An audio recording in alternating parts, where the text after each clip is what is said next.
No one escapes from Alcatraz. That was the absolute certainty. The promise of the U.S. government? A wind-beaten rocky island surrounded by icy waters, ripped apart by powerful currents strong enough to drag a man under in a matter of seconds.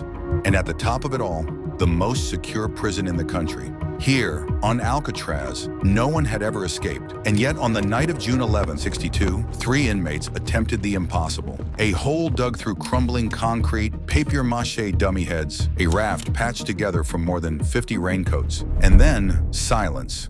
No bodies, no decisive clues, just a mystery the FBI never truly closed. Were they swallowed by San Francisco Bay? Or did they pull off the only successful escape in the Rock's history? Today, we reopen the file together. The most iconic prison in the United States, the Alcatraz escape. Welcome to the Archive Office. Before the video begins, please consider liking the video and subscribing to the channel. It only takes a few seconds and it helps the visibility of the Archive Bureau tremendously. Thank you very much and enjoy the video. They call it the Rock, a slab of granite sitting in the middle of San Francisco Bay. A place lashed by sea spray, loaded with legends, rumors, and fear. For nearly 30 years, Alcatraz housed the most unstable criminals in the country. Compulsive robbers, unpredictable killers, forgers, gangsters, and above all, the men no other prison could control.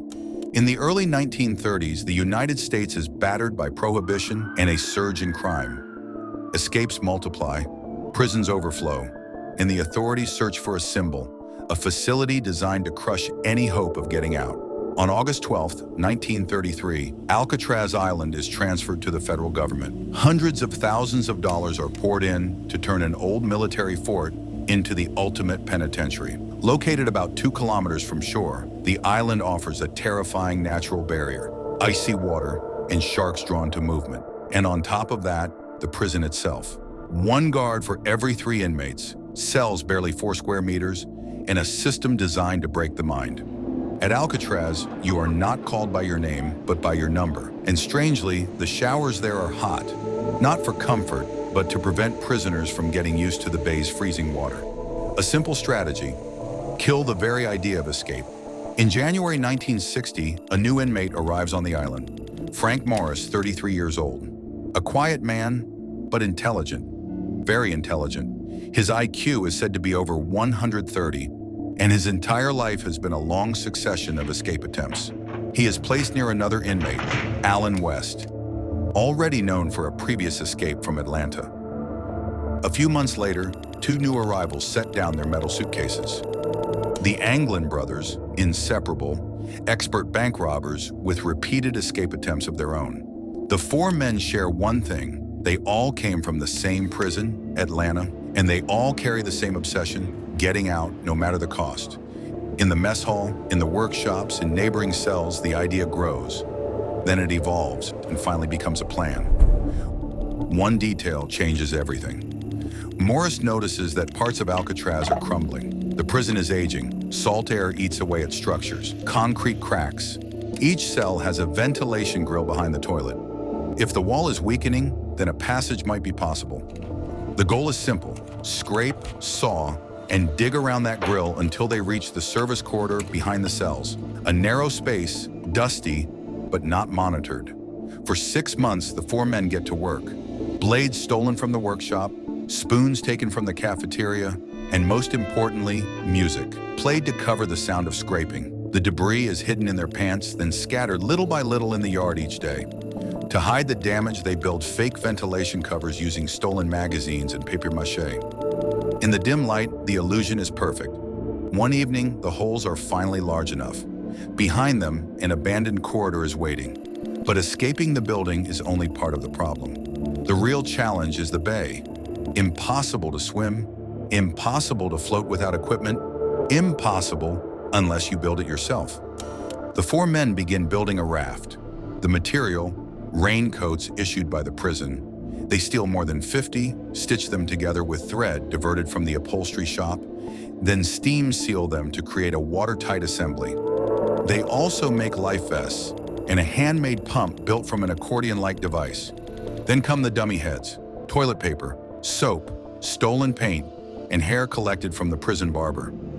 Placed in their beds, these fake heads are meant to fool the guards during the first night check.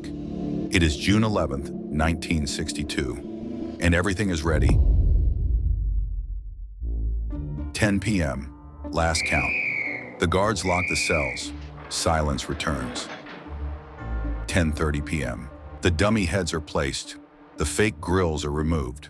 Morris slips into the hole, followed by the Anglin brothers. But not everything goes as planned. Wes can't make it through. His opening is too narrow. He forces it, scrapes, pushes, and gets stuck. The other three have to choose, wait or leave. They choose to abandon him. They cross the service corridor, climb a vertical pipe nearly 9 meters high, emerge onto the roof, moving carefully under the rotating spotlights. Then they climb down along a conduit, cross barbed wire fences, and finally reach the north shore of the island. There, in total darkness, they inflate their makeshift craft, a raft invisible in the night. At 11 p.m., they push into the icy waters of the bay and vanish. The next morning, at 7 a.m., 3 inmates do not answer roll call. The guards go to their cells and discover the dummy heads. The alarm is raised. Helicopters, boats, divers. The bay becomes a massive search zone. They find a deflated life vest, a paddle, a few scraps of the raft, but no bodies. Weeks pass, then months, then years. And after 17 years of investigation, the FBI finally closes the case. Official conclusion: drowning. Official, but not certain. Because over the decades, testimonies surface. A photo allegedly taken in Brazil in the 1970s appears to show two men resembling the Anglin brothers. Anonymous postcards reportedly reach their mothers, and relatives swear they recognize them in different countries. Then in 2013, authorities in San Francisco receive a letter. "My name is John Anglin. I am 83 years old. Yes, we survived." The letter claims Morris died in 2008 and Clarence in 2011. The author even offers to surrender in exchange for medical care. The analyses remain inconclusive. Police doubt it, and the FBI stays silent. More than 60 years after those June nights, the mystery remains intact. No bodies were ever found, and no trace ever validated survival. The Alcatraz escape remains one of America's most famous unsolved cases. A challenge thrown at a prison said to be inescapable. A hole in a wall, and a void still gaping open in history. A file reopened, but never truly closed. That's where we close this case. If you enjoyed this story, please consider liking the video, subscribing to the channel. We'll meet again soon for a new case here at the Archive Bureau.